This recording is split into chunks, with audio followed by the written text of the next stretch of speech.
திருச்சிற்றம்பலம். தென்னாருடைய சிவனையை போற்றி, எந்நாட்டவருக்கும் இறைவா போற்றி. அனைவருக்கும் வணக்கம். நாம் இன்னைக்கு பார்க்கக்கூடிய பதிவு என்னன்னு பாத்துட்டீங்கன்னா, குரு பகவானுடைய வக்ர பயிற்சியும் அதே போல குரு பகவானுடைய அதிசார பயிற்சியை பத்தி தான் நம்ம பார்க்க போறோம். அதற்கு முன்னாடி நம்மளுடைய சேனலை சப்ஸ்கிரைப் பண்ணிக்கோங்க.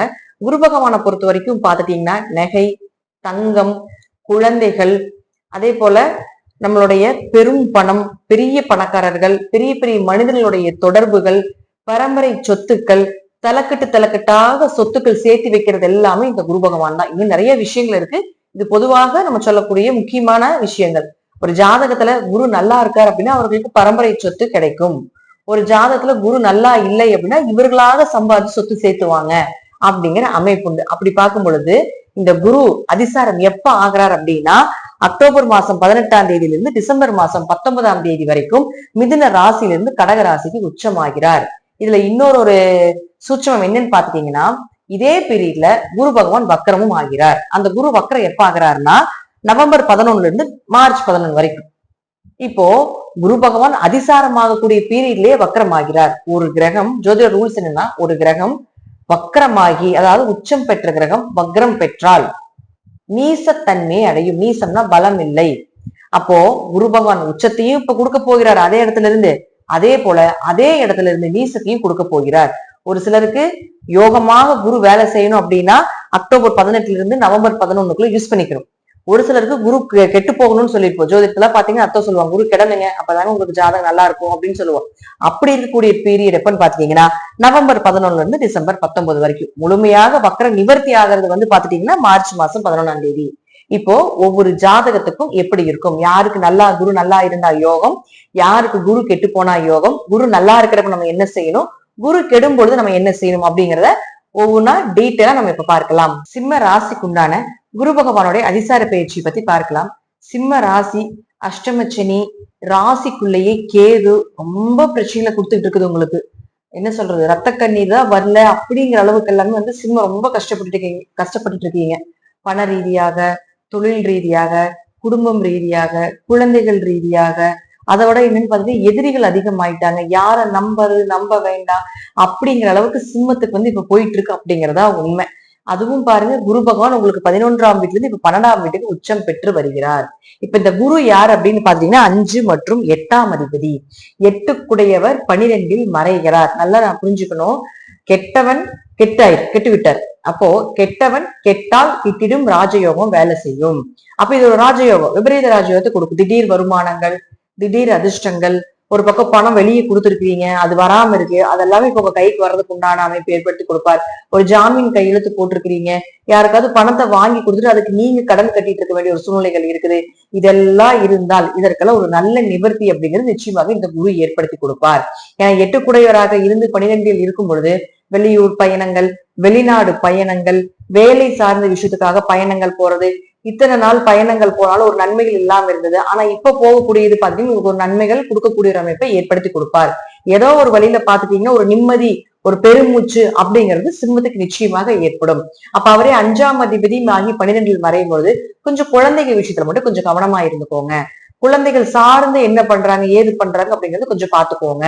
அதே போல பாருங்க, அவங்க 5 12ஆம் வீட்டுல இருக்கும் பொழுது குழந்தைகள் ஏதாவது வெளிநாடு போலான் இருக்காங்க, குழந்தைகள் ஏதாவது வெளியூர் போகணும்னு இருந்தீங்கன்னா தாராளமாக அனுப்பி வைக்கலாம். அதற்குண்டான வாய்ப்புகளையும் இந்த குரு அப்படின்னு சொல்லக்கூடியவர் ஏற்படுத்தி கொடுப்பார்.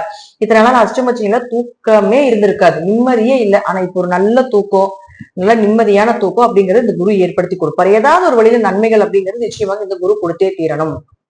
அடுத்தது பாருங்க, பயணங்கள்னால அலைச்சல்னால உடம்பெல்லாம் கொஞ்சம் முடியாம போயிருக்கும். இப்ப அந்த உடம்பெல்லாம் பாத்தீங்கன்னா கொஞ்சம் சரியாயிரும், ஆரோக்கியம் கொஞ்சம் நல்லா இருக்கும். உடம்பு வலி, இந்த பாத்தீங்கன்னா பேக் பெயின் எல்லாம் நிறைய இருந்துட்டு இருக்குது உங்களுக்கு எல்லாம்.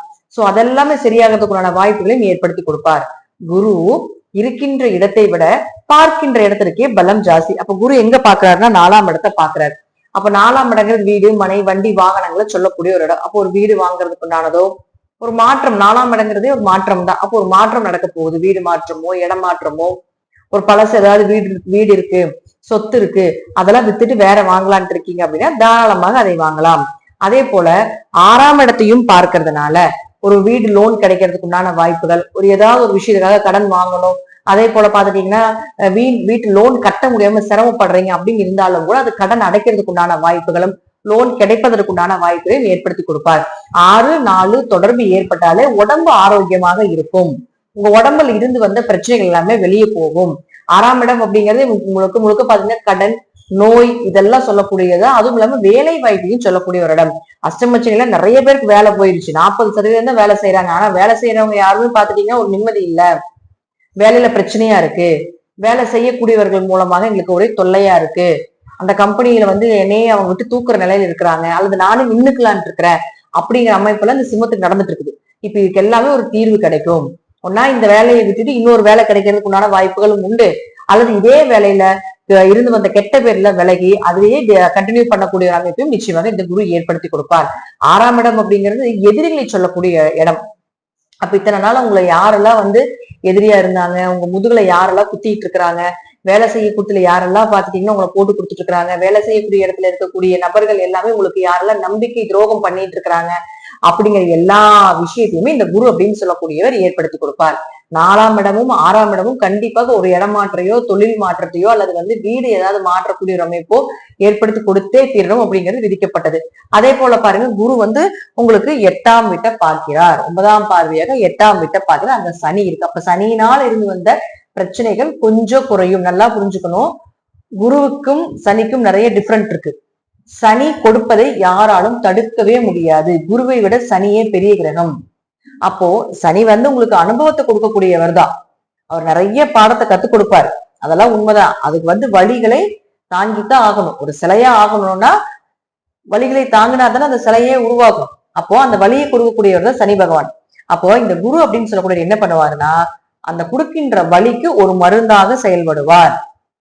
குரு சனி உங்களுக்கு பிரச்சனை கொடுக்குறாரு, சனி பகவானால பாத்துட்டீங்கன்னா நிறைய தொல்லைகள் வருது அப்படின்னா அதை அனுபவிச்சு சரி இது பண்ணுனா இது தப்பு அப்படிங்கறத அவர் காட்டி கொடுத்துட்டாரு.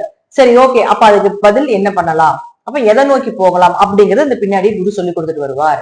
அதற்கு ஒரு தீர்வு கொடுத்துட்டே வருவார் அப்படிங்கிறது அமைப்பு. அப்ப குருவினுடைய பார்வை அப்படிங்கிறது உங்களுக்கு நன்மைகளை கொடுப்பதற்குண்டான அமைப்பே அதிகமாக உண்டு அப்படிங்கறதா அமைப்பு. சோ சிம்மத்தை பொறுத்த வரைக்கும் பாத்துட்டீங்கன்னா முதல் பகுதியே சிறப்பான பகுதியாக இருக்கும். அக்டோபர் 18 இருந்து நவம்பர் 11க்குள்ளேயே உங்களுக்கு உண்டான வேலைகள், வேலை சார்ந்தது, ஆரோக்கியம் சார்ந்தது, அம்மா உடல்நிலைகள் சார்ந்தது, இதில் இருக்கக்கூடிய எல்லா பிரச்சனைகளுக்கும் முதல்லயே நீங்க தீர்வு காண்பது என்பது சிறப்பு. குரு நல்லதைத்தான் செய்வார். ஆரம்பத்திலேயே நீங்க செஞ்சுட்டீங்கன்னா உங்களுக்கு அதீத நன்மைகளை கொடுத்துரும். அதுக்கப்புறம் பாத்தீங்கன்னா நடக்கும், கொஞ்சம் ஸ்லோவா நடக்கும், அவ்வளவுதான் அப்படிங்கிற அமைப்பு உண்டு. முழுக்க முழுக்க முழுக்க முதல் பகுதியை நீங்க யூஸ் பண்ணிக்கோங்க அப்படிங்கறதா இந்த குரு பயிற்சியினுடைய, குரு அதிசார பயிற்சியினுடைய ஒரு பலன். இது எல்லாமே உங்க ஜாதக ரீதியாகவும் தசாபுத்திகள் ரீதியாகவும் நான் சொல்லக்கூடிய கருத்துக்கள் சிறிது மாறுபடலாம்.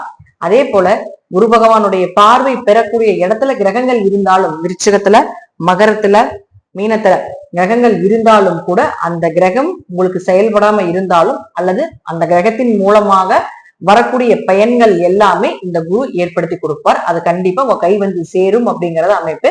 அது ஒவ்வொரு ஜாதக ரீதியாக தனிப்பட்ட முறையில் என்னென்ன கிரகங்கள் இருக்காங்க அப்படிங்கறது பார்த்தா தான் நமக்கு தெரியும். நன்றி. மீண்டும் ஒரு நல்ல பதிவுல சந்திக்கலாம். திருச்சிற்றம்பலம், தில்லையம்பலம், ஸ்ரீ நரசிம்மர் திருவிழி சரணம்.